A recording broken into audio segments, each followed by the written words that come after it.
afternoon. Good afternoon. Savva here from Savva Talks Football alongside Henry Wright from Henry Wright TV. Henry, how are you? Are you well? Yeah, I'm good. Looking forward to tonight, Premier League at the Cottage. Hopefully we'll be 3 points, but we never know with Spurs. But yeah, I'm all good. Good. So we kick off in 4 hours, and we are in desperate need of a win, aren't we? We are in dreadful form. I think we're literally about the same form as Southampton in the Premier League table at the moment. We've lost 6 of our last 10. Another way of spinning it is we've won 3 of our last 10. We've lost our last 2 with really poor performances, if we're honest, against both Arsenal and City. Something's got to change tonight, right? Yeah. I mean, as you said, 6 out of our last 10 defeats and won 3 out of our last 10. And we got City after Fulham in the league. Craven Cottage under the lights, tough place to go. But we know where their threat is, of course. Mitrovic up front. They've got good crosses of the ball, put it straight in to hit their target. Mitrovic, if not Vinicius, he'll play. But I think tonight, if we were to win, say we were to get a similar performance like we did against Crystal Palace, I don't think it makes a massive deal of things in the long run of the rest of the season, because the way I look at it is all the news coming out today, Harry Kane going to sign the new contract, the news yesterday, Conte doesn't want to sign out. There's never a dull day in this fan base. All we want is a normal day being a Spurs fan. And back to my point, if we win today, unless we pick up a bit of a run, I don't know. What do you think? Do you think if we win tonight, we then go put in a good performance against City? If we win tonight, then go and win at the weekend against Preston, get a bit of form? I don't know. I feel so disconnected from the club at the moment. Yeah, it's a tough one, isn't it? Because look, I suppose what makes this game even more difficult is that the next game in the Premier League is Manchester City.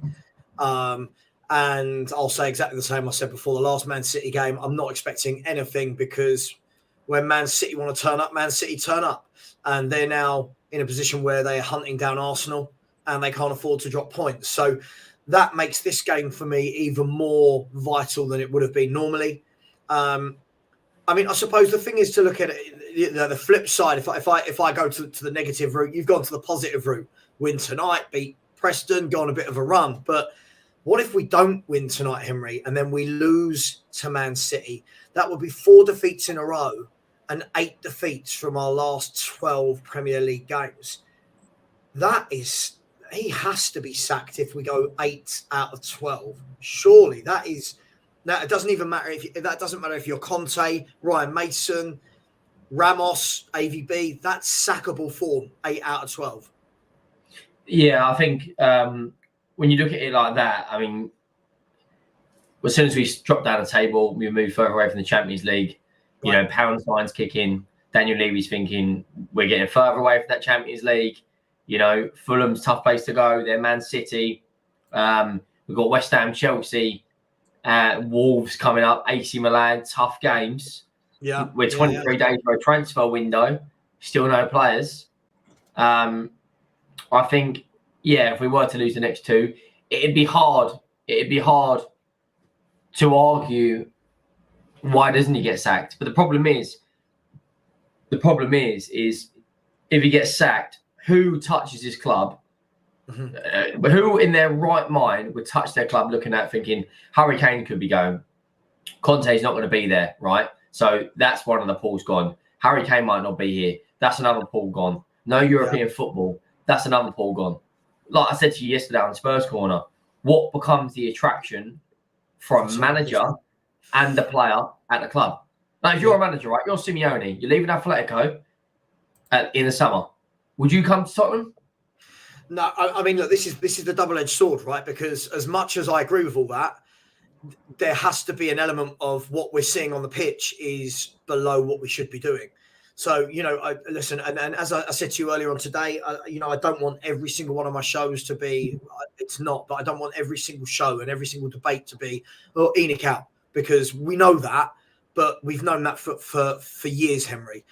football still carries on the pitch. And what we're seeing, I believe we're much better than. The fact that we finished fourth last year, the fact that we went on that great run with Conte at the back end of last year, for me, doesn't give the free pass as to how badly we're playing at the moment. And I think we're going to Fulham tonight, who have won 4 of their last 5 Premier League games. They lost 1-0 to Newcastle, which was a very good game, if anyone saw it. I thought they were quite unlucky to lose that, actually. But they're in form. We're not. I don't know. I don't know if he survives another defeat. I feel like it's getting untenable. But every press conference as well, when he comes out, the body language is, he looks like he's aged about 2 years in the Tottenham job. He does. He's kind of slumped over. He'll come out and say, well, we need players. Levy's not going to give him the players because Conte's not going to be there. I think you said something to me the other day about if Liverpool and Chelsea weren't in such a rut, do you think that the more of the spotlight would be on Conte and Tottenham? And I actually agree with it. I think if Liverpool and Chelsea right now weren't in transitional periods, I guess you could say, because that is a rebuild, because they've both won major honours in the last 5 to 10 years. League titles, Champions Leagues, both of them. They've both been in finals last year against each other. That is a rebuild. What we're doing is a build, because we never built something in the first place. We had a good team, but not a good squad. I think when you look at that comment just there, would we finish below Liverpool and Chelsea? The difference is they've gone out and signed players this window. Liverpool have gone out and bought Gakpo. Whether you think he's the Dutch Gabriel Bonlahor or whatever they're calling him now, Gak Bonlahor, right? Whether Chelsea, you don't rate any of the players Chelsea have got, it's still ambition from the board to go, right, we need to strengthen. We're not doing anything. We've got probably the weakest defence in the top 10. No creativity in our midfield. Yeah. Harry Kane, as you said yesterday, he's papering over every single crack at this club. Yeah. Yeah, look, as I said, when we play the Manchester Cities, I don't expect points, right? So I won't dig out managers for defeats like Man City. Maybe the manner of the defeat, but I won't ever go, oh my God, you should be winning that game. But as good as Fulham have been, this is still a team, Henry. Let's be really honest. This is still a team that 6 months ago were in the Championship, right? So as good as they've been, I don't want to see excuses if we don't win tonight. Aston Villa, another team that were dreadful under Steven Gerrard, turned us over without really having to do a lot, right? Brentford, we were really poor against Brentford as well. So for me, these are the games where this has got to be where Conte gets the wins. This has got to be. There can't be the excuses. I don't think anyone's out injured anymore, are they? I don't think there's any injuries at the club. Maybe Lucas Moura. Yeah, but he's not even in the team, is he really? I think when you look at personnel-wise, I think we're maybe within a week or so, we should be back up to fully strength when you look at, just improving the fitness of the players. And I look at Kulusevski and Bentancur for this game. And I know everyone goes, oh, yeah, but if Kulu and Bentancur are not playing, we're going to, we'll win. I think even with Kulu and Bentancur in tonight, I just think we're gonna draw. I can't see us going to the Cottage and winning convincingly or winning. If we win, it's going to be a smash and grab, 2-1 or a 1-0, 2 goals from set pieces. We're probably going to have 30% of the ball, 35% of the ball if we're lucky. And it's just going to be a counter-attack. Even when we're at home, right? Look at it this season. We've lost to the likes of Villa, Newcastle, Liverpool, Arsenal. Our away form, our home form's not great, but our away form's not much better. Who are we beating away from home? Nottingham Forest. Yep. Palace. Yep. And that's it. Is it? We've won 2 away games all season in the league. I can't think of any other away game we've won. Let's have a look. Anyone in the chat? It's the beauty of having over 200 people in the chat. Spurs, guys. Spurs away from home in the Premier League this season. Let's have a look. Tottenham Hotspur standings. We drew at West Ham. We drew at Chelsea. Here you go. So we drew at Chelsea. I think we've only won. Beat Forest. Drew at West Ham. Lost to Arsenal. Yep. Oh, we beat Brighton. So three Premier League away games that we've won. And Bournemouth as well. And Bournemouth 4. Okay, so of that, the 4 teams we beat were Nottingham Forest, Bournemouth, Palace, and Brighton. Yeah, look, it's a difficult one for me because at some point bad runs have to come to an end. Right, at some point they do. But they're no mugs, Fulham. They're not a bad team. They've got a lot of fight in there. They've got a lot of energy. They're scoring goals. Willian looks like he's 10 years younger again. They're If they win tonight as well, they go above us. Yeah, well, let's get that Premier League table up then, Henry, because Premier League table, here we go. If we were to lose tonight, right? If we lose tonight and Brighton were to win as well, we would be 7th. Only 3 points ahead of Brentford, Chelsea, and Liverpool. Yeah, and bear in mind, City coming up next as well. If we lose to them, we might be 8th or 9th. Yeah, that's it right there. I mean, if you look at that, it's bad, isn't it? Fulham will go above us tonight. Then with our next game being Manchester City, you would assume that the Fulhams, the Brentfords, the Brightons, Man Uniteds, Liverpools, Chelseas, they're going to pick up points in these next 2 games. I can't believe they're all going to lose every game they play. So this is a huge game, isn't it? This is huge, Henry. Well, do you think it's huge because in the sense of how we're playing, or just for everything at the club in terms of Conte's future, the transfer window as well? Because if we lose tonight, say we lost convincingly, you'll see people go, "Oh, but there's still 7 days left of the transfer window. Something might happen." This narrative has got to stop. How many times have we heard this? Yeah, it's a difficult one, isn't it? I mean, I've heard this for 20 odd years. Ever since they brought in transfer windows, I've heard this whole, do you think this defeat tonight will see them dip into the transfer market? And it's like, no, we're not Chelsea. You know, we're not the big boys. We're Tottenham Hotspur. I feel that there'll be a couple of deals done between now and the end of the window, Henry. I reckon that, look, at some point they're going to have to get this Porro deal over the line unless Manchester City nip in with a cheeky little bid that they've got for. Because we'll say Man City do go in, right, and Roma don't sell Zaniolo. We haven't identified any other player this window. Well, yeah, I've not seen any bids. 3 days for a transfer window, and we haven't done any business. Yeah. Yeah, no, absolutely. I mean, when you look at it as well, I said to you this morning, didn't I, that even if you bought in Zaniolo, right? Even if you bought in Zaniolo or Trossard or whoever they were looking to bring in, it still doesn't help our back 5. Do you know what I mean? You know, Zaniolo has got more yellow cards than goal contributions. It's a shame. I think he's a wonderful player that his career has just been blighted with injuries. He's constantly having to come back to fitness, if that makes sense. He never has a year where he's injury free and in form. But for me, that kind of sums up. That's a signing that we make, right? That's the fact that Jose would let him go to us, and I believe I saw today that they're already lining up his replacement, right, in Ziyech. So, why are we going to Ziyech? What's he, 29? Can have a good couple of years in him. Can cross a football for starters. 90% of our team are there, though, Henry. Like if Ziyech clearly they can't see what we can see, and I'm not saying we're better than everyone, right? But surely everyone can see how bad our defence is. But we're not, as you said earlier, we're not signing centre backs. But this baffling. See, everyone keeps telling me, Henry, right, that it's the defence. And whilst I agree, this will now be the 3rd window in a row where we have not bought centre backs. You would have thought coming into this window, the first priority was 2 centre halves. Let me ask you this, Henry. If this window they'd gone out and bought just 2 centre halves, not a right wing back, not a left wing back, no creative midfielder, no forward, would a bit of you go, okay, well at least we're good at centre back now. We can get the rest in the summer. Well, it'd be a bit of ease off the mind, wasn't it? You know, because whenever we get a ball centre back on the goalkeeper, automatically we shit ourselves.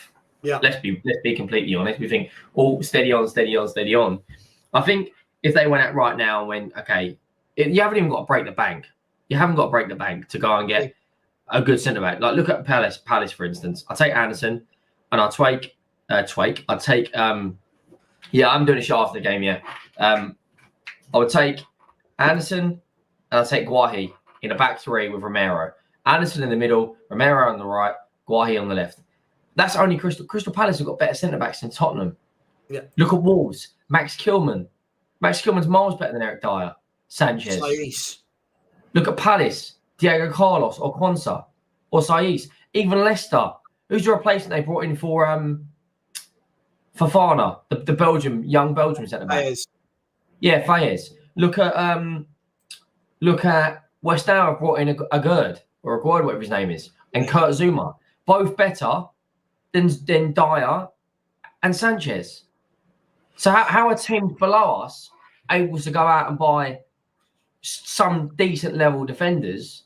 Like look at Spurs TV, Hincapi, De Vrij, and Romero. What's De Vrij going to cost? He's 30 years old, right? Dutch international for Inter Milan. Probably pick him up 15, 20 million. We're not going to do that because all we care about is having good players around Harry Kane. We've got, as I said to you last night, Rolls-Royce attack, and when they're all firing, Kane, Son, and Kulusevski, probably top 3 attacks in the league. But our defence is bottom 8. Like, but doesn't that beg the question then? What is all of this need for? Listen, again, I'll say it about Trossard when we put in the bid for him. I like Trossard. I think Trossard's a very good footballer. But again, it's these type of signings, the Zaniolos, the Trossards, that is purely to say, look, we've done something rather than we're actioning what needs to be remedied. And they're not the manager's signings. They're not. They weren't. I don't think Kulu or Bentancur were Conte signings. It was a Paratici signing that you knew could get at a good price. There are obviously upgrades to our 11, so they slot straight in. The only Conte signing we have made is Perisic. That is the only one, because he's the only one who started practically week in, week out, unless there's been a fitness injury. Basuma's been on the bench. Richarlison has been on the bench when he's been fit. Kulu and Bentancur were Paratici signings that have slotted in, right, and done well. But Perisic is the only one. You look at Newcastle, we're looking at De Vrij, apparently, according to JC. Like, that means Newcastle are going to have Sven Botman, Cher, obviously now De Vrij, Dan Burn, and Kieran Trippier. They've done that in 2 transfer windows. We haven't signed a centre-back since... And not even at massive prices, Henry. Yeah, the last defender we bought was Joe Rodon in terms of centre-back. Yeah. Yeah, I mean, look, it is... look, it's really difficult, isn't it? Because, somebody put in the chat and said, where did they say? They said that Jose wanted 2 centre-backs 2 years ago. And what's been shown is, look now that Jose's at a team with proper centre-backs, Roma don't concede goals, Henry. If you put our up front in that Roma team, they'd probably win the league. Listen, whereas obviously it's a show about Roma, but whereas I think Roma desperately lacking goal scorers, they don't concede goals. They've conceded like 1 in their last 6 games. And yet we didn't want to give him Skriniar. We didn't want to give them. Do you remember we were saying at the time like a Joachim Anderson? But nothing's changing. Does it make it worse, Henry, that not only is the back 3, if we're going to call it that, not very good, that Lloris now looks like he has joined their level of ability in every way, shape, or form? Lloris has probably been one of our worst performers in the last 10 games. Yeah. Let's be honest. Errors left, right, and centre. What I can't get through my head, right, is we're terrible defensively, right? So we go to a back 3, right? We play it out from the back. We haven't got a good defender on the ball besides Romero. I don't care what people say about Longley. He's not good on the ball, right? Longley, Davis, Dyer, and Sanchez are all terrible on the ball. The only one who can actually pass the football forward, who did it many times at Man City, right? Even when we went down, he played the ball forward, was Romero. So why do we consistently try to play out from the back? Gary Neville said it last night about Wan-Bissaka, and said it about Wan-Bissaka and who's their left back? Shaw. Yeah, Luke Shaw. He said they're not great on the back. So why don't you just punt it upfield? They had Weghorst. right, who is a monster in the air. They're playing out from the back. It's like us. Harry Kane wins headers, I'll probably say 7 out of 10 times. He's going up for a header. He's going to get a good chance of getting something on it.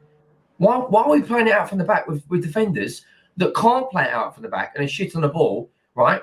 And Lloris's distribution in playing it out from the back is awful. I don't want to see Lloris start tonight. I know he's going to, but I want to see Forster get a game. Because what's the point? It can't get any worse than this. Do you know what, Henry? He's made 5 goalkeeping errors this season. Second place has made 1. Do you know what? I don't care if we lose 5-0 tonight, right? Let me finish that sentence before everyone jumps onto it. If I saw him start with a 4-3-3 tonight, I don't care what the score is. I'll just be so relieved I've not got to watch 3 centre-backs on the pitch at once. I've been beating this drum for as long as I can remember about wing-backs. You do not play wing-backs if you have poor centre-backs. It's just madness for me. It is absolutely madness. I would rather play 2 weak full-backs and have 2 centre-backs and then overload it in the midfield 3 and up front. That's all I want to see. Well, I don't get why we don't just go Doherty, Romero, Longley or Davis, and then either Davis or Perisic, Bissouma, Højbjerg, Bentancur, or Bissouma, Sarr, any of those 3, and then any of the front 3. Because if it got to shit, at least the 2 in the middle, who's not the cam, can drop back. So then we automatically go into a back 5. I don't see that with our team, with the squad players we've got, the health of the squad at the moment, because we're struggling for morale, the body language of the players. I don't get what a back 3 at this moment in time does for us. We haven't got a Bastoni, Skriniar, De Vrij. We haven't got a back 3 of David Luiz, John Terry, and Gary Cahill, or whatever he had at Chelsea, or Bonucci, Barzagli, and Chiellini. We don't have Rolls Royce centre halves. We've got, as Alex would say, bang average centre halves. But this is the thing, Henry. This is complete backwards. This sort of comment to what it's intended to be. There's this theory that if you play more centre backs because you haven't got good centre backs, that there's safety in numbers. But what you're actually doing is just getting more bad players on the pitch, right? And you add pressure as well, because we don't have anyone in the midfield that can help out. So you add pressure on us because we're getting bombarded. So the 3-5-2 when we attack goes into a 3-5-2. When we defend, it goes into a 5-3-2, right? And then there's little diamonds in the pitch of where the 4 players linked up. We don't do any of that collectively. We can't hold shape, right? Tactically, we are poor, very poor, right? It just goes to show you what's been our best form of goals this season. Harry Kane. Set pieces. We scored 15 goals or 14 goals from set pieces. So half of our goals this season nearly, because we've scored, 33, 34 goals? So nearly half of our goals have been from set pieces. Dan, you dude, listen. I love this dreamland scenario that you guys create, and I know you get this from Stell. This whole we shouldn't change. He shouldn't change for us, but mate, he's a manager paid 15 to 20 million pounds per year that hasn't got centre backs and wing backs. So yes, he should change. You have to play with the personnel you have. This whole idea that he shouldn't change for us is if you was to join a company, right? Say you join for Microsoft. Yeah. Right? You're a relationship manager, right? You're on 200 grand a year. To Microsoft go, we're going to change our entire company to fit your happiness. Well, of course they don't. No. You change your job spec, the way you're thinking, the way you're working, the way you're putting out your decisions to better the company. If I'm not necessarily saying a 3 at the back doesn't work, but a 3 at the back with these players doesn't work. Right. Defensively, we're shit. I'd rather put Højbjerg at centre back, right, than Dyer, and have Højbjerg and Romero, and then have a 3 of Bissouma, Sarr, and Bentancur. Because Dyer, at least when you give the ball to Højbjerg or Bentancur at the back, we can play it to someone. Like we don't understand how to pass it forward. You watch tonight. I watched the thing earlier. Guardiola looked at all these stats, right, as a manager, How many times he's finished first, second, or third, etc. He's only finished third once in his career as a manager, by the way, which is absolutely ridiculous. His teams, how many passes a game do you think Guardiola has averaged throughout his career at Bayern, Barca, and City? How many passes a game? 750. Go on. Let us know in the chat. 785 passes a game, right? Klopp averages 630. What do you think Conte averages? Oh, about 100. I don't know. Anti-football. I don't know. 535, I think it was the average, or 545. So people can say, "Oh yeah, but tiki-taka doesn't work," but they can't hurt you if they haven't got the ball. Yeah, but mate, listen, this is what I don't get, right? When I see sentiment like this, yeah, I don't get it, right? Dan, I don't understand how you don't get this. His system works not with these players. Yeah, he's actually making us weaker by playing more defensive players when our strength is scoring goals. His formation, the way he sets up, gives the centre backs a lot of the football. Now, when you give the football to people that are error prone, right, you're going to get errors. So stop giving the ball to people that are error prone. At the end of the day, right, you've got to. I see this argument all the time. We've got to bend for him. A squad of 25 to 30 players can't bend for one man's beliefs. If you haven't got the players to play a system, you can't play it. But then when I see this again, look, Henry, no system works. He's not tried anything. He's not tried anything. This is the thing, right? This is the thing. It goes into a 4-2-4 when we're 2 goals down. Why don't you start a 4-2-4? Why don't you just try and get a lead and then go into your 3 at the back formation? We don't like old school managers like Louis van Gaal, right? An old school coach. They're 2-0 down to Argentina. So he goes, do you know what? Fuck this. Let's get bodies in the box. Let's bring on Luke de Jong. Let's bring on Weghorst. Let's whip the ball in, and they equalised and take it to extra time. We don't do anything. We don't throw our centre back on last minute. Get in the box. Let's just put the cross in. Let's throw in a Sanchez Dyer or someone. If we're a goal down, it can't get any worse. So start committing some fucking bodies forward. I agree. Just go look. I mean, the limited options we've got, we can at least the only thing we can do collectively as a team is head the ball. We've actually got quite good headers of the ball. Royale's only good trait is he can jump. Right, everything else he might as well be a social experiment. Harry Kane's a fantastic header of the ball. Mm-hmm. Dyer's fairly good at times.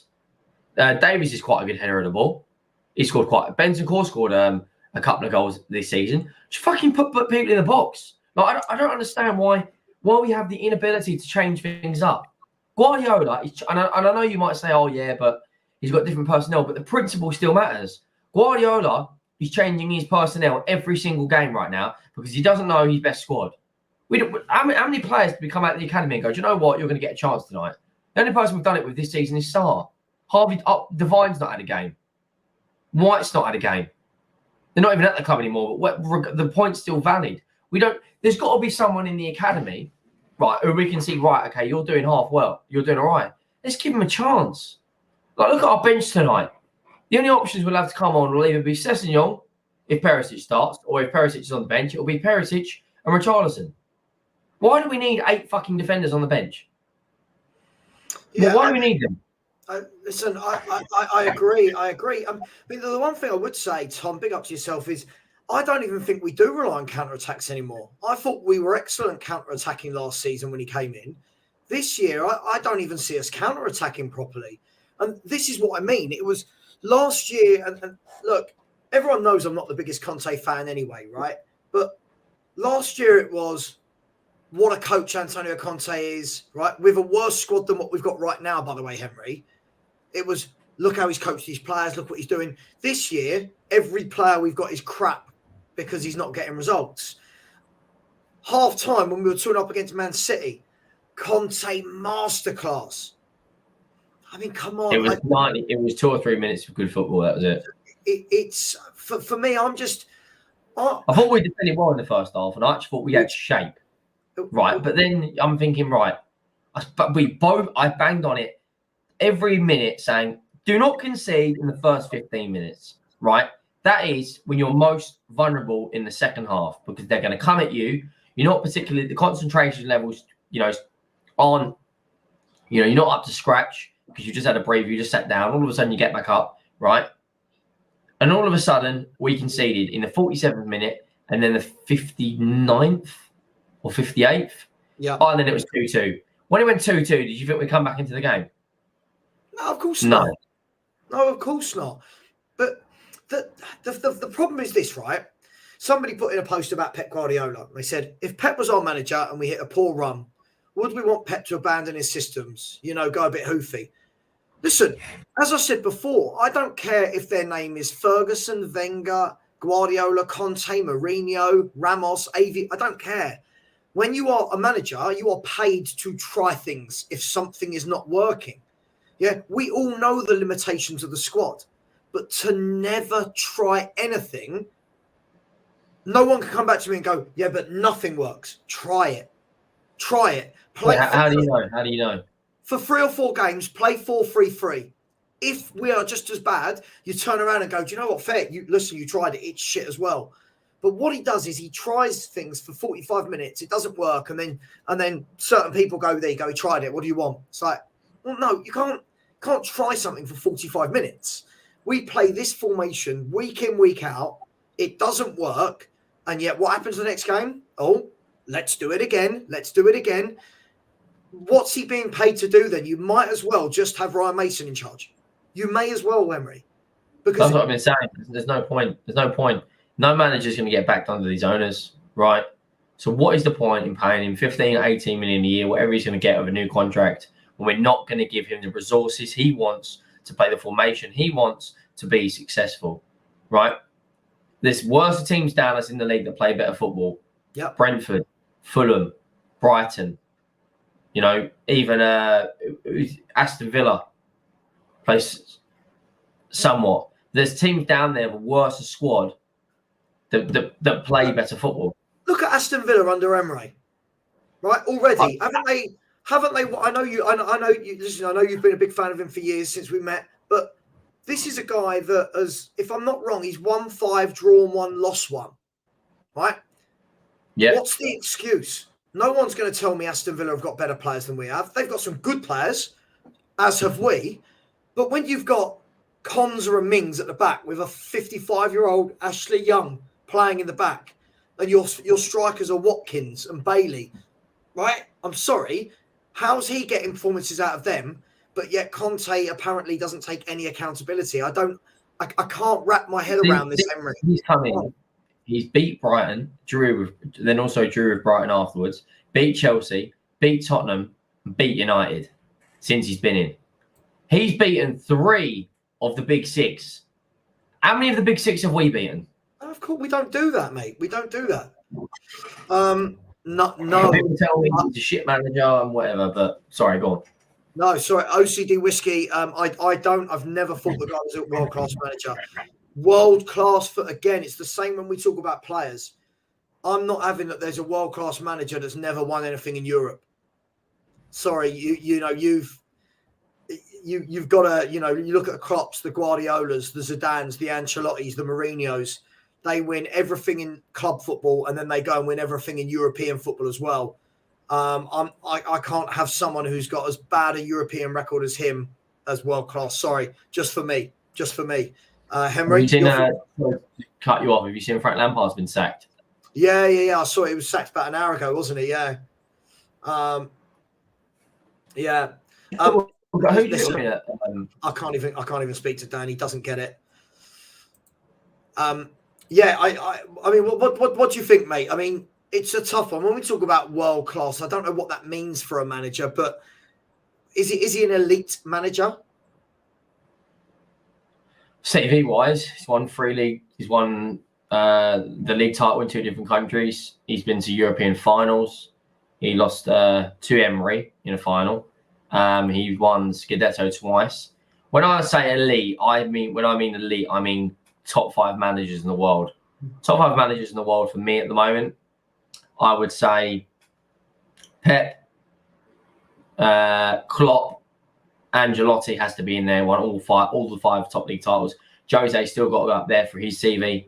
And I think, you know, it then comes down to, I personally would put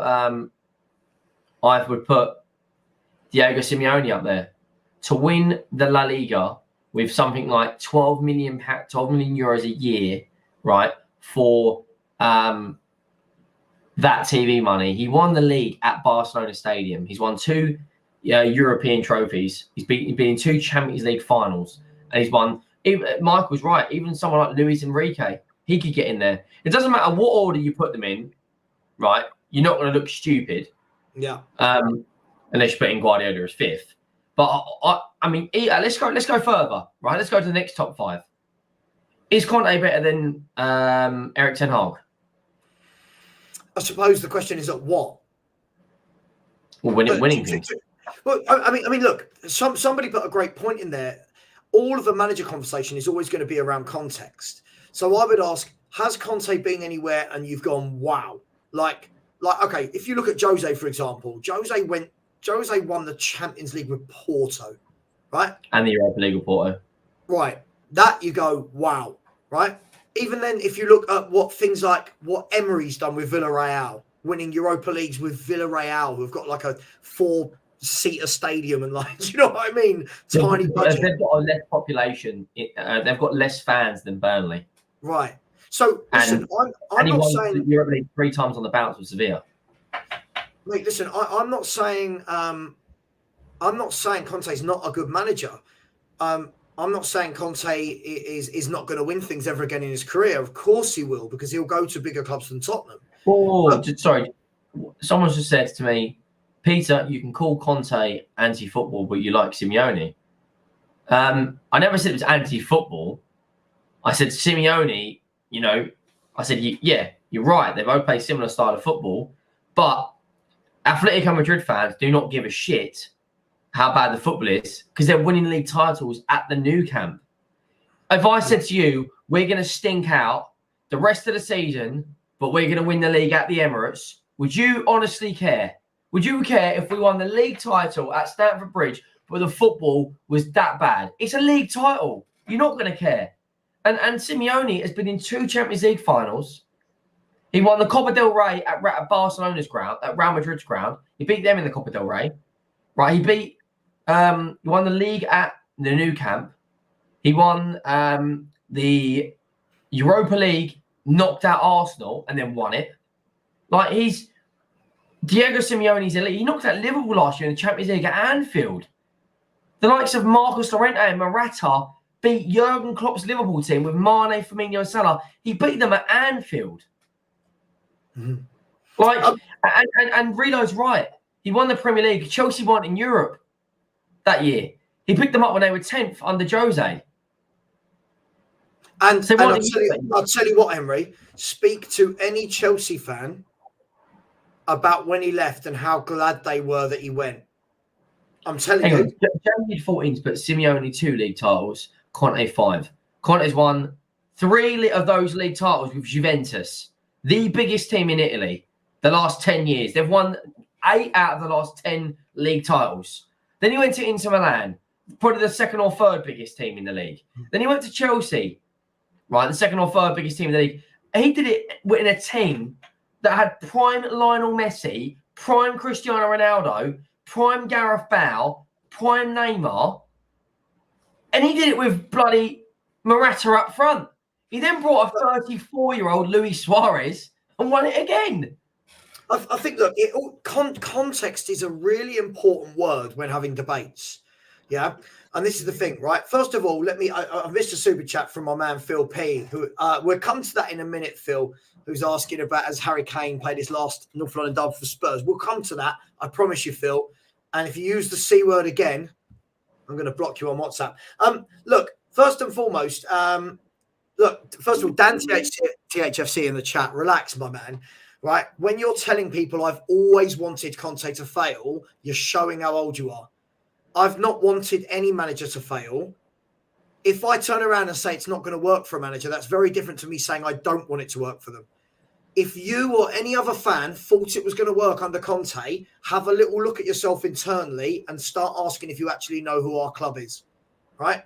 I've said many times, my favourite manager in the world with the way he plays is Pep. But I've also said many times, haven't I, Henry? You could employ Pep at Tottenham.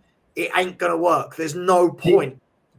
So I actually got it wrong. Conte finished 8th, but the point's still relevant.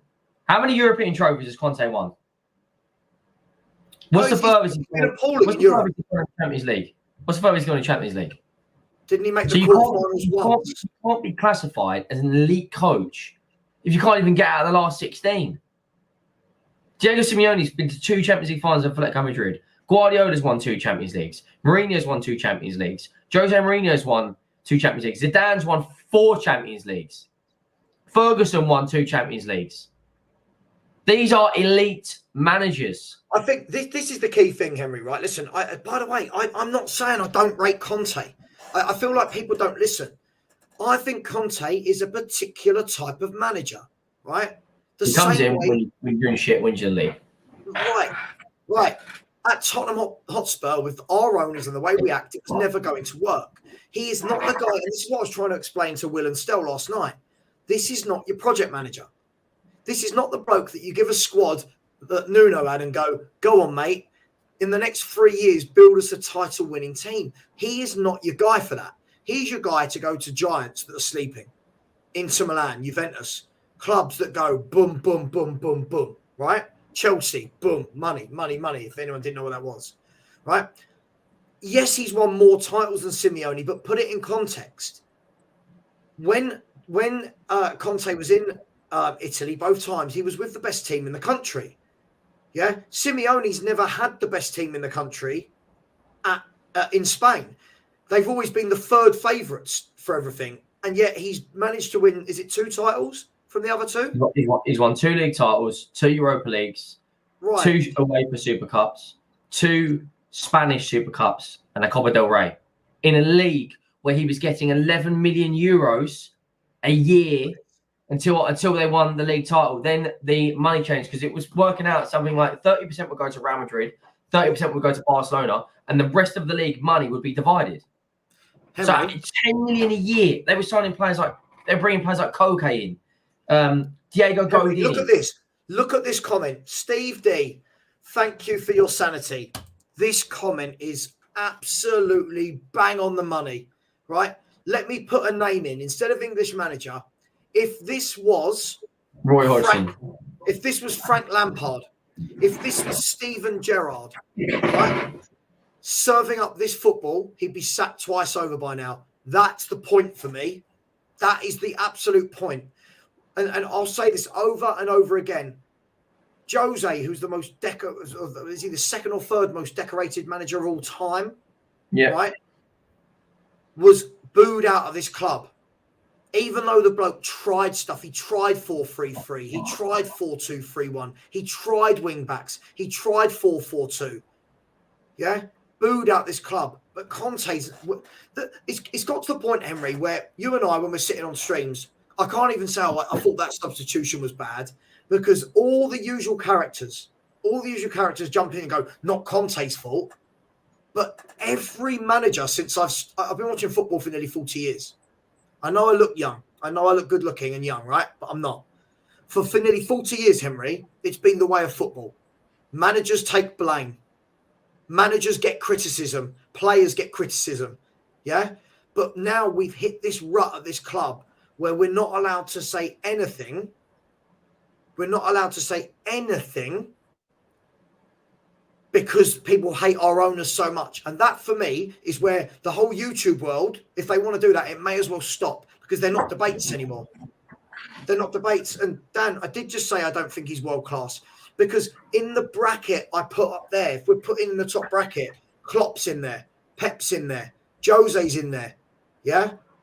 Zinedine Zidane would even have to be in there for what he's won, right?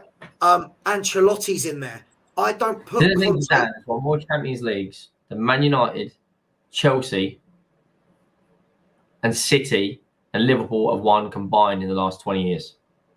Agreed. Listen, He's not for me, Henry. I think I've been really clear. I've said that. You know me more than anyone, Henry, in this YouTube world. He's not for me. But when people say, "Oh, you want him to fail," I don't want him to fail. I want him to try something. I want. Listen to this quickly, right? So, Jose Mourinho has won 2 Champions Leagues, 3 Premier League titles. He won it with Inter Milan and Porto. He did the treble with Porto at Inter Milan, didn't he? Sorry, sorry. I don't know where I was going with that. Yeah, go on. Diego Milito, Samuel Eto'o, Wesley Sneijder. Stankovic, that great team there. Lucio, Maicon. 2 Champions Leagues, 2 Premier Leagues, 3 La Ligas, 2 Scudettos, a UEFA Super Cup, a Europa League with United, a Europa League with Porto, a Conference League with Roma, a trophy with Barcelona at 96-97, an FA Cup, 3 Spanish Super Cups, an Italian Cup, 4 League Cups, 2 Spanish Super Cups. The geezer has won 32 trophies. He's more decorated than our entire club. He's more decorated than Chelsea. So I'm asking the question then, Henry. Why did Jose not get this relentless backing? Because there's an agenda against him. Look, Conte's getting. This is what I mean. Jose, every game after the game, people slammed him. Oh, look at that. This substitute. I didn't see. Jose didn't have Romero, Bentancur, Kulusevski, Perisic, Basuma. He didn't have these players, but yet was slammed. Conte has got all of those, plus Son, plus Kane, plus Højbjerg, right? And yet, any time you suggest, why doesn't he do this? Oh, he can't do that. What about that? No, not his fault. It's like, oh my God. Like, I've never known anything like it, ever, from any fans. It's madness. And I agree with this. Yeah, Palmsy, absolutely. Dan's so confused about whether it's me or Levy. He doesn't understand we're saying the same thing, but coming at it from a different angle. He's won 35 trophies. Fucking 35 trophies. If you include when he was an assistant at Barcelona. It's honestly, it's ridiculous. He's the most decorated manager, besides Alex Ferguson, in the last 30 years. Alex Ferguson won 13 leagues. And Alex Ferguson got the opportunity to build a team where he was at for 25 years. He was at United. He won 13 Premier League titles, 2 Champions Leagues, God knows how many FA Cups, League Cups, and Charity Shields. Jose has done it in Portugal, Italy, right, and England, and Spain.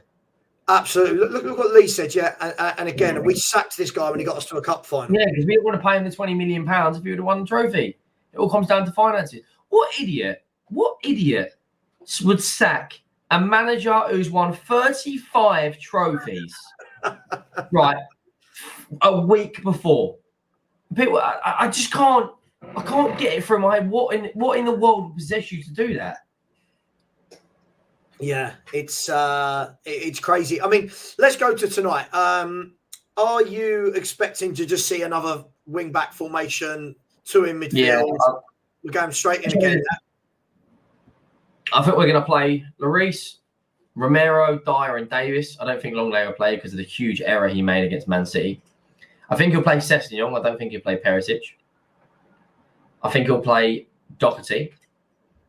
I think he'll go Højbjerg and Bentancur. And then I think he'll go Richarlison, Kulu, and Kane. You reckon he's going to drop some? Yeah. It's about time, right? He needs to be dropped. Should have been dropped 6 weeks ago. Right. The games have played 30. I think I worked out. He's played 31 games and has scored 4 goals. 31 games. Name another player in the top 6 teams that would still be starting after that run. Even Nketiah. Arsenal fans were shitting themselves when Jesus got injured. Nketiah was in the form of his life. Man United, right? When Rashford wasn't scoring goals, they dropped him. When to look at Sancho, Sancho's form went down and dropped him. We don't do this. And it's not even drop them, it's rotate them. The only game which Son's played really, really well in is one he was dropped, and that's Leicester. Yeah. Like, give him it's an option to come off the bench. Yeah. I think today, if we're going with Kane and Richarlison in the team, I want to see us play a 3-5-2. I want to see us the back three of Davis, Dyer, Romero. Session will start. I don't think it'll be Perisic. And I think he'll play Doherty. And I want to see us a midfield of Kulu at Cam, Bentancur, and Højbjerg. But I actually want to see more of Basuma. I would actually. What do you? What if it was an option, right? Maybe at the weekend, I want to see a midfield of Basuma and Sarr, because I think they've got a lot more energy. I want to listen. I even want to see a free in there. But again, this is why I don't like wing backs, Henry, because it limits what you can do in the midfield. That's why I don't like it. It limits what you can do. We haven't got a 6, an 8, and a 10, have we? We've just got 2 6s.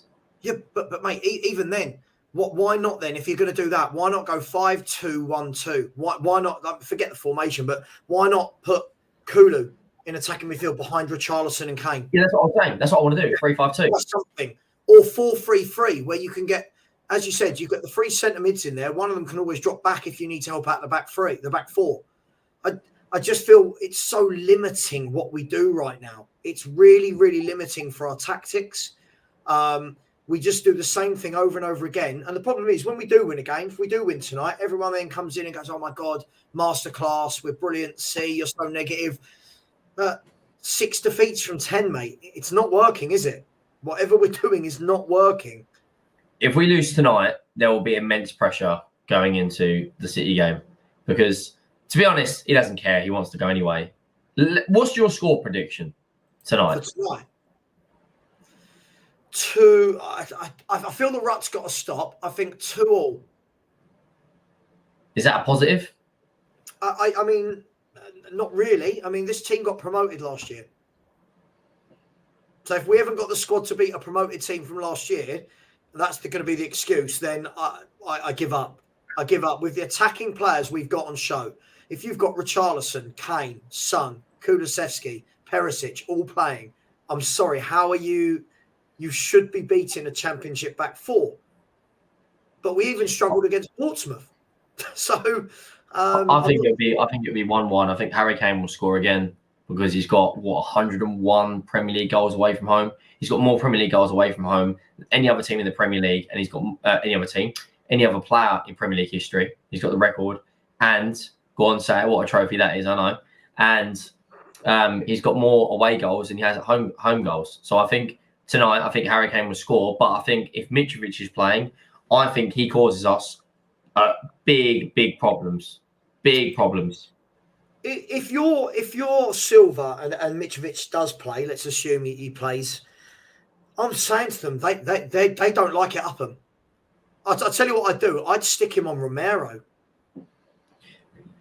Well, Romero's the weakest in the year, but I think Romero and Mitrovic will be an interesting battle, because you've got like an Eastern European player who doesn't take no crap and a South American player who will just chop you down.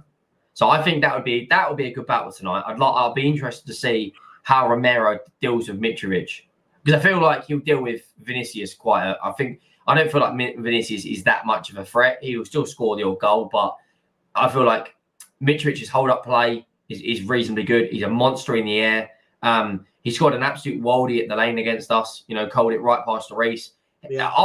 He gave Romero a torrid game. That's what I'm saying. I'll be interested to see, under the lights, how is the likes of Romero going to deal with a player like that? And Mitrovic's movement in the box is good. And they've got players that they've got a lot of energy. Fulham, we don't. We're very static. We're all kind of, when we've got the ball, we move. When we haven't got the ball, is that Guardiola. Henry, another reason I'd get 3 in the midfield. I would get Basuma's legs into that midfield. That's what I want to see Basuma. I played Basuma, Sarr, and Bentancur. Like, Guardiola got it off of Van Gaal. Van Gaal got it off of Cruyff. And Arteta's got it off of Guardiola, right? It's not what you do with the ball. It's the work you do off the ball. You watch Man City. They will press you the same way Arsenal are and Liverpool do, like there's no tomorrow. We don't even know the meaning of the word press. There's no identity. There's no game plan. Tonight it'll be, if we win, it'll be a stinky, maybe 1-0 or 2-1. But yeah, I think it's going to be. I think it's going to be tough. What do you guys think? Score prediction. If you haven't already, please do put it in the chat. I'm going to be doing the watch along with Savva. It's going to be at 7:30 on my channel. So make sure you're there for that. And then me and Savva are going to be going live straight after the game as well on my channel. So make sure you are there for that. And currently, if you haven't already and you are down below, please do give the video a like. We're currently on, how many likes are we on? We've got 300 people in the building. We're currently on 91 likes. Just try and get that to 150 before Savva gets back. It's one click of a button. Literally takes 2 seconds. Helps the video out massively. Helps the channel out. Shows you you're supporting the channel and all that good stuff. Lots of people think we're going to win. I mean, I love the confidence. I mean, I'd love to see us win, but I just think we're going to draw. I want to be positive and say we're going to win, but I think Tom 81's spot on, which past caring. It's getting to the point now where I don't know. Just don't really give a monkeys. Yo-Yo's put a question. Will Spurs start in the first half again or wait for the second half? You know what we're like. We're going to wait for the second half. It's what we do best. We'll play the whole game in the exact same way that we counter. We're going to sit behind the ball, but I don't get why it takes us 45 minutes to start playing football or go down. Total War Spurs put 2-2. John's put 2-1 Fulham. Danny's put we ain't going to win. Wouldn't surprise me. We're all over the place. Luca 14 has put Henry Kane only pressed in the Palace game as he felt guilty not to do so with Hill running around chasing down everything.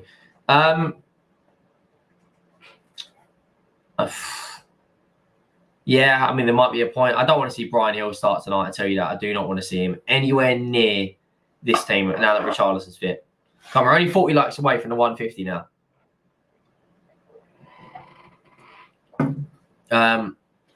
Peter said, I've got a feeling 3-1 Fulham. I'll be fuming. If we lose tonight and Brighton were to win, we would go down to 7th. I'd be absolutely fuming if we lose tonight. And you think, right, we've got Man City coming up next. We've got Chelsea. We've got West Ham. We've got Wolves and Leicester and AC Milan next month. Games are coming thick and fast. No players coming through the door. We're 23 days for a transfer window. Reno said, Henry, would you take Rodgers? Absolutely not. Yes, I know he's won an FA Cup and he's done well in Scotland, but nah. I don't want Rodgers. I'd rather keep Conte. It's doubtful tonight. I saw a couple of things on Twitter earlier that he was fit and then a couple of other things saying he wasn't fit, but let's have a look at the, is there any news out? Mitrovic is fit. He's got 11 goals in the league, 2 assists. Harry Kane's got 15 goals in the league, 5 assists. Harry Kane has got 20 goal contributions, right, in 20 games or whatever it is, 21 games, whatever we're in. It's just ridiculous. How about Fat Frank? Yeah, he's gone. He is... he's been sacked as Everton coach. Scott's put, I want the wheels to fall off, to be honest. Listen, we need the whole thing to crash and burn. We need the whole thing to crash and burn for us to get any change at this football club. That's the problem. Unless he comes and puts 200-300 million pounds into the squad, Daniel Levy and the likes of Joe Lewis, nothing's going to change. Nothing is going to change in the long run. Terry writes, but I think we're going to win tonight 2-1 and then lose to City again this weekend. Now, we've got Preston this weekend. So City the weekend after, we play City on the 5th of February. Daz has put, when we don't get into Europe next season, there will be excuses we can't afford players in the summer because no European football at this club is sad. You just have to laugh. Yeah, I think you're right. Thomas, but Mitrovic will try and wind up Romero. Yeah, I'm interested to see that battle tonight. I'm interested to see it because Romero comes out and clatters you and really puts high pressure on the player, but then Mitrovic's hold-up play is, a fairly good level. I think the interesting thing tonight will be how we deal with Mitrovic in the air, because he is a monster in the air. He wins headers for fun. He's not blessed with bundles and bundles of pace, but what he does do, Brady's put Henry, get me unblocked on your channel, mate. Mods are behaving. Yeah, I'll get you unblocked. And if you haven't already, people, please make sure you do subscribe to Savva. I'm currently only 50 subs off 9,400. If you want to subscribe to me too. If not, no worries at all. And if you haven't already, get your score predictions in down below. John's but just have a bet who gets sent off, Romero or Mitrovic. I would go Romero. I'd go Romero if I was to put any money on it. Thomas, but if I was Fulham, I would play Vinicius and Mitrovic up top. Up top, yeah, I agree. Get players like Andres Pereira on the ball or Robinson on the ball, whip the cross in. Both of them are going to beat our centre-backs in the air for sure. Imagine we lose tonight and then against Preston. To be honest, it wouldn't surprise me, says Neil G. Listen, it could get very, very, very bad very, very quickly. It's already in the gutter, but it could get a hell of a lot worse. Yeah, it could get a hell of a lot worse. What's everyone's thoughts on Harry Kane today? The likes of David Ornstein from The Athletic coming out and saying that we're looking at extending Harry Kane's contract. I mean, for me, I look at it and think, right, there has to be some element of truth in that we've spoken to him about a contract. But why would Harry Kane be opening to sign a contract when the manager's not even going to be here, right, in 5 months, 4 months, 5 months? Kudos has put, he just wants to save place in the league to break records. But, a player like Harry Kane to have not won a trophy throughout his career, that is just criminal. Absolutely criminal. Thomas, but I think Kane is preparing to leave, unfortunately. Yeah, there's a good chance that could happen.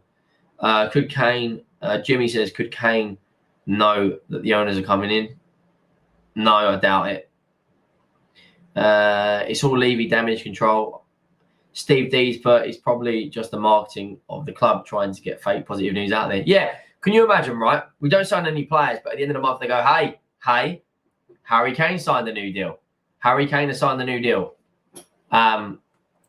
Yeah, I mean, that's, for me, I look at it and think, for me, it's pure, I think it's pure PR crap. I don't think at any point, Henry? Harry Kane, David Ornstein from The Athletic today reported out that on February 1st or February 2nd, they're going to be starting new contract negotiations with Harry Kane, and apparently he is open to sign. And it's not just the likes of David Ornstein. About 5 or 6 reporters have come out today, reliable, I guess if you want to use that word to a degree, have come out and said that they're happy, and the news is legit that he's going to be signing a new contract. I think it's complete bollocks, to be honest with you. Just quickly, yeah, listen, I apologise for that. I've WhatsApped you why I had to be away for a few minutes. You'll understand when you see the WhatsApp. That ties in nicely then, Henry. I've just had 3 super chats. One from Phil P, as we said, who said, has H played his last North London derby? Tom came in. Thank you very much, Tom, and said, what do we think about Kane wants a contract extension? And TVM has said, what's your opinion on the valuation of the club fair price? What even makes a football club valuable in your opinions? Let's start with that one and then move to Harry Kane. Henry, what is Tottenham? I mean, it's all finger in the air stuff. But what is Tottenham worth and why? What makes the club valuable in your opinion? I would say the club is valued but this is just my opinion, between £2 and £3 billion. I think 5 to 6 billion what they want is ridiculous, right? Chelsea was sold at 4 billion. Chelsea have a much bigger, better squad than we did at the time. But it's the what we can offer an owner in terms of a club. So we've got to deal with the NFL, right? We've got to deal with the likes of WizKid, Anthony Joshua, Tyson Fury, bloody Guns and Roses, whatever it is. Most of these billionaires are coming in do not give a crap about football unless you've got footballing people making footballing decisions. We've got accountants making footballing decisions. So if we went the clubs on the market for 2 to 3 billion, I think you'd have a lot of buyers interested, because it's the look at the facilities. £1 billion stadium, £100 million training facilities. You've got the best facilities in the league. I'm not talking bollocks. That is legit. Then you look at, we've got Harry Kane still, we've got Son still. I think the way they determine the worth of the club is determined by what is the turnover of that club. So at the moment, we're profiting more than any other team in the league. We profited more than any other team last year. We were in the Conference League. This year, I imagine it's going to be a record-breaking year, because we've been in the Champions League. We're through to the last 16.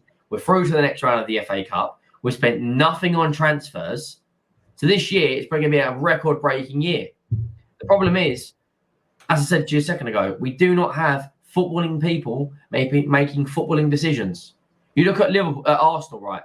They've got Stan Kroenke and Josh Kroenke. That's the owner and the CEO. Then they've employed Edu, who's a former Arsenal player, to be their director of football. We've got Daniel Levy, Joe Lewis, right, and then Fabio Paratici. And you might say, yeah, but he's a footballing person. The difference is Edu is allowed reign and freedom to go and do what he wants. And if he gets the players and it's affordable, yeah, great. Daniel Levy doesn't give anyone any freedom at this football club. Look at Mitchell when he left. He brought through Toby Alderweireld, Jan Vertonghen, Wanyama, Dembele, Ericsson. He was there when Kane was brought through. Son. Yeah. Look at the recruitment under Paratici. Emerson Royale, Fraser Forster, Longley, Joe Rogan, Galini, Brian Hill. It's fucking shambles. We've got the worst recruitment in the league, and I will argue anyone until I literally get bored. We have got the worst recruitment in the Premier League. Yeah, Big clubs. It's a difficult one to just answer that question from my perspective. I think that the club is worth whatever. It's the same as footballers. Nowadays, it's not even about what is it worth. It's about what can you sell it for. And for me, there's a difference there, Henry, right? So I think the biggest example in world football has always been Harry Maguire, right? Is Harry Maguire an £80 million footballer? No. Could Leicester command £80 million because Man United desperately needed him? Yes. Right. It's what he's worth for the club, isn't it? That's what he's worth. Exactly. So I guess the question is, what do ENIC and Levy want? What needs to be whacked down on the table for them to go, yeah, right? Is that 3 billion? Because if someone whacks down 3 billion, they're going 4.5 and you've got a deal, and then you know what I mean? You know how that game's going to go. But listen, there's so much. It's a cash cow. It's a ready-made money generator. With the stadium, with the concerts, with the NFL, with the franchise stadium naming rights to be done. It's whoever buys it doesn't need to do anything to it aesthetically. The hope is that whoever buys it needs to do something to the personnel that play on the bit of grass in the middle of the pitch. Then you've got like, apparently as well, I don't know how legit this is, but apparently ENIC own the stadium. Tottenham don't own the stadium. Like, the club doesn't own the ground. So even if we did get new owners in, ENIC would rent the stadium to the new owner to get another source of income. This club, man. Listen, Henry, I know you need to go. I'm not going to hold my hand up, so I don't know if that's legit, but that could, if that does something like something Daniel Levy and Joe Lewis would do. Yeah. Listen, mate, I know you need to go. That you need to get ready for your 7:30 show. What I'm going to do, I'm going to let Henry go. I'm going to put the link in the chat. I'm going to go for 15 more minutes, and then I'm going live with Rants and Bants. Then I'll be joining you, Henry, between 7:30 and 8. then at half-time, and then at 10 o'clock as we celebrate our 4-0 win in the London derby.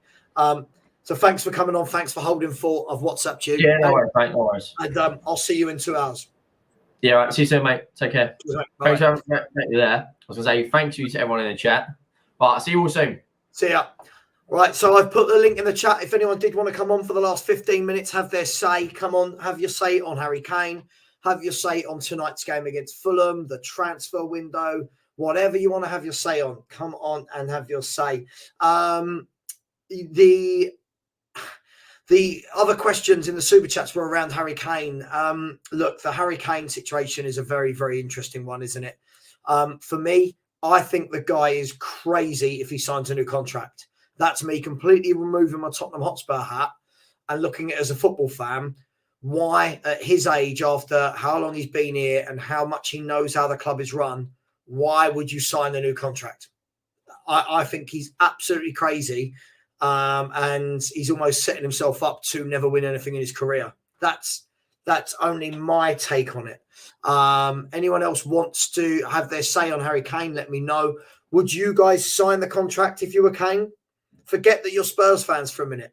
If you were Harry Kane, England's number one, right? England's captain, Spurs all-time record goal scorer in the next few games, hopefully. Are you really signing a new contract at Tottenham Hotspur when you've seen how we're run year in, year out? Really? I'm not sure I would. I'd like to. I think I'd want to test myself. I'd want to go somewhere where they're actually trying to win trophies and buy proper footballers.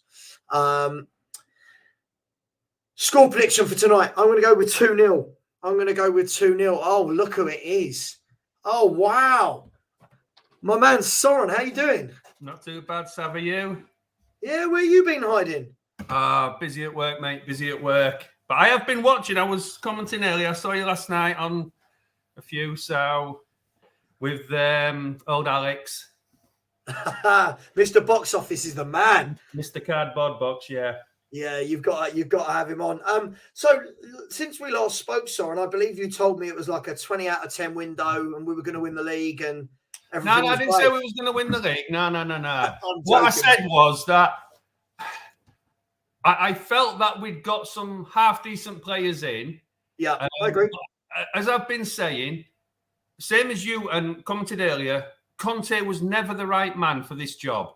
Agreed. But as a Tottenham fan, you've got to get behind him and you've got to hope he's going to do it. But I'm just getting fed up with everybody. I mean, look, you know my position. I'm not necessarily ENIC in or ENIC out. Yeah. But we can't put all the blame on ENIC when you've got a manager that's supposedly world class who cannot motivate our players to play a match. We can only motivate for half a game. That's not a world class manager. Most of the blame for this season has got to be put on Conte because he's playing a system that doesn't suit our players. He's too focused on not playing players that were bought by the club, which I get, but you can't do that.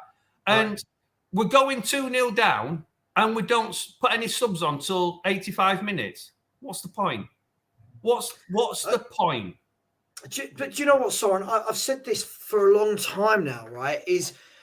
I completely get it. You know, I don't expect Conte to win things. I think I've said that about every manager that's here. I don't expect them to win things because we don't buy to win things. What I do expect is not to lose 6 out of 10 games. Yeah. What I do expect is not to see us start every game and concede 1, sometimes 2 goals in a game. What I do expect to see is a manager that realises something's not working for the 50th game in a row and says, right, I've got to mix it up here. And he's being absolved for me of all blame because of what he's achieved at other clubs. And I get that, but that's not Tottenham.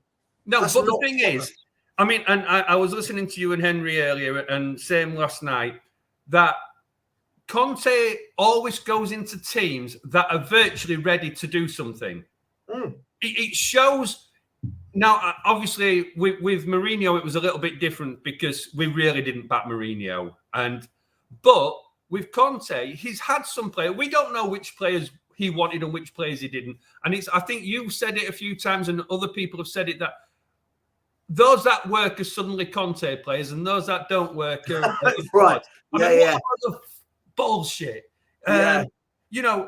This Conte is a fantastic manager in the right circumstance. He Correct. is not a man manager, and that is the type of player that Tottenham need. We need a man manager, and that's the only way we're going to go forward. For me, it's Poch, and I've said for years I wanted Poch back but we've got to back him at the right times. Now, everybody's going on, we didn't back Poch. We did back Poch. He had a lot of money spent early on and then right at the end. Too late, when we needed to be backing him, was in the middle. Yeah. That's when we didn't. The three windows where we only signed Lucas Moura.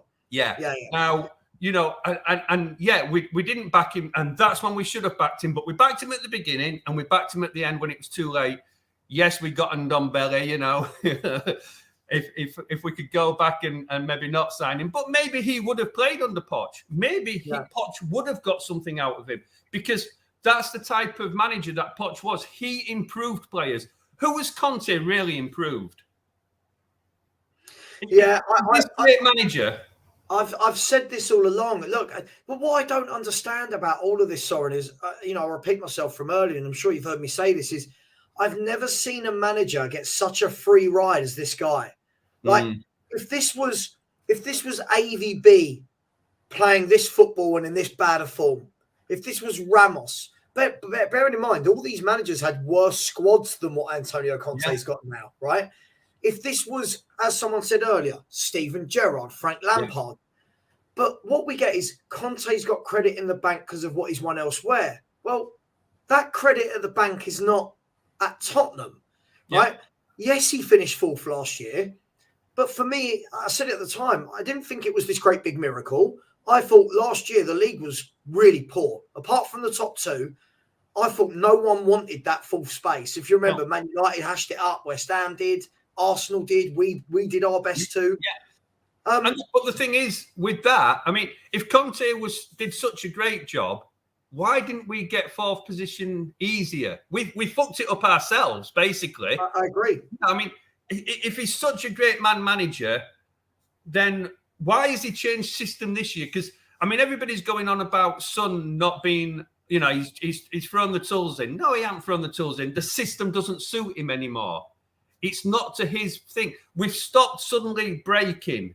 Yeah. And, you can see it in Son. All those that are saying he's chucked his tools in, every time he's scored, you see the elation on his face. He knows he's not playing well, but it's the system that's not really suiting him anymore. I think the difficulty is, I think, with any manager, right, is if you're not winning games all the time, what's the default as a football fan is you go, oh, well, we played well, right? Yeah.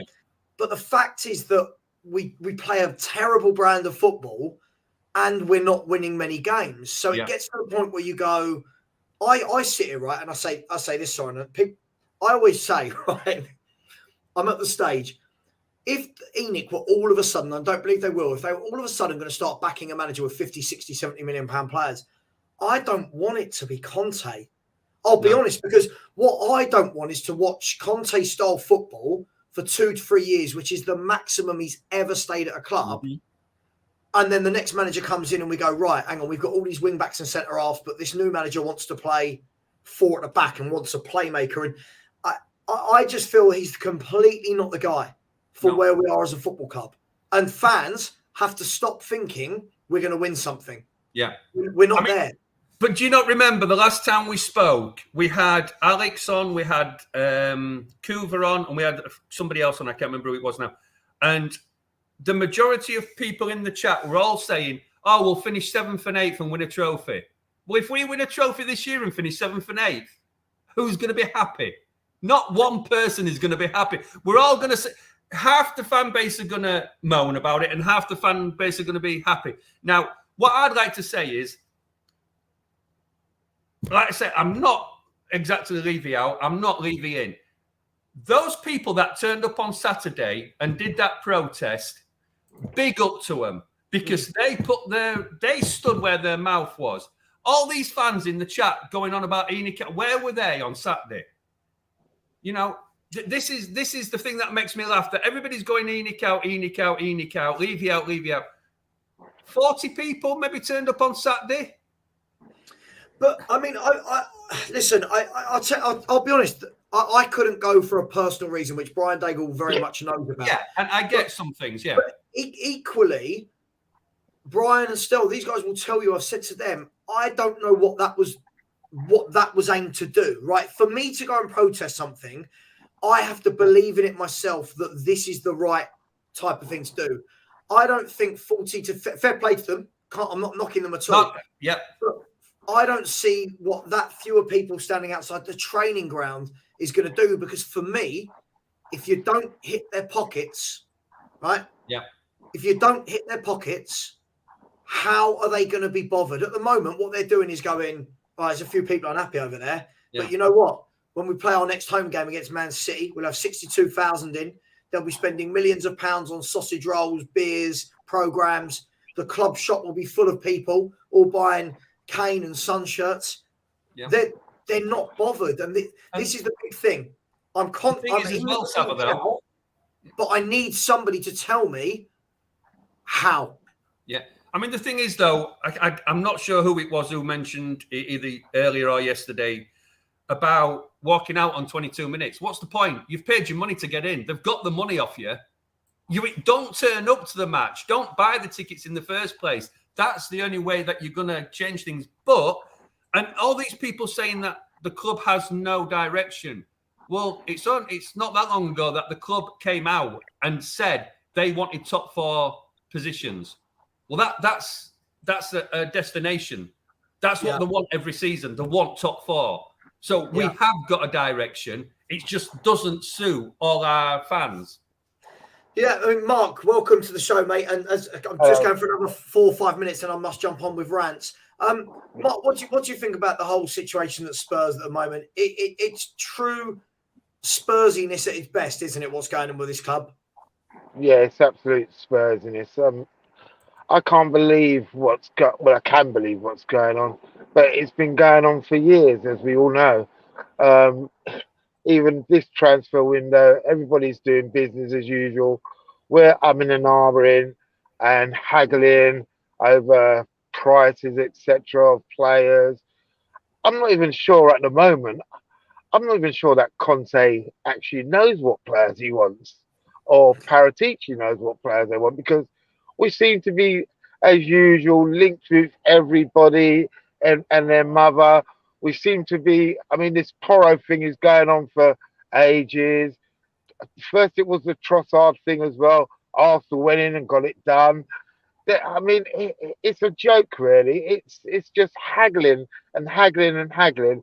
They want a price. We don't want to pay it. Of course, I get the bartering of it, but come on, get a deal done. I thought we had the best, supposedly, one of the best directors of football in Paratici ever, which, let's face it, is not the case. I mean, what I don't know what we're doing. I mean, it does stink, as usual, of Daniel Levy again. It gets to what is the point of employing Paratici if you can't let him, or you won't let him, do his job? It's just ridiculous. It's just another smokescreen, and it's got to end. It's got to end at some point. And let's face it, we all know it's going to end in tears. It's going to end badly, and maybe that's what it needs for it to change. The thing is, though, Mark. Sorry. The thing is, though, we keep going on about all these shit players that we've signed, but most of the players keep getting signed just before we sack the manager that wanted them, and then they don't fit into the next manager's system.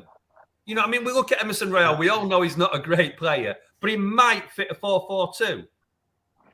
Well, has there already been a deal done with another manager, hence Poch or whatever, to come in? And we know, it's the writings on the wall to come in.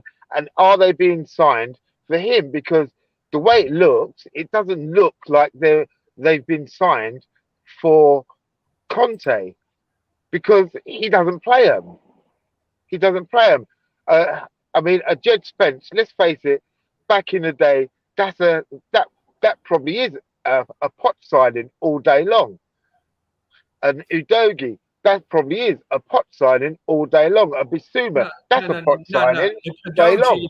If I'm correct, Conte and Paratici both wanted Udogi. He is one of their signings for the future. They played that name forward. Yeah, but they're saying for the future, but he's playing better at the moment than, let's say, apart from Perisic, he's playing better than a Ryan Sessegnon. Why don't we just bring him in straight away? He's playing much better than Ryan Sessegnon, and he's much better than Ryan Sessegnon. Just bring him in. The thing is, if you play, say we play Jed Spence. I mean, over the last few days, I've been hearing that Jed Spence isn't good enough. Well, we don't know because he's never bloody played in the team. But if you play Jed Spence, then Conte is just going to turn around. If he has a bad match, he's like, I told you so. If he has a great match, he's not going to play him anyway. So what difference does it make to the but the thing is, though, everybody else is playing badly anyway. I agree. He should get a chance. Guys, I do need to stop the show. I'm meant to be on Rants and Fancies. Listen, I'll be opening up a live show tomorrow. So if anyone, Wednesday. So if anyone wants to jump on, please do. Wednesday afternoon. Guys, thank you very much. I must go. Thanks to everyone in the chat. Please, can we just scramble or draw a win tonight? Just exactly. I'm feeling a win. I'm feeling a win. I hope so. Everybody, much love. As always, Enoch and Levy out. We'll see you on Wednesday. Take care. See you Wednesday, mate. Bye.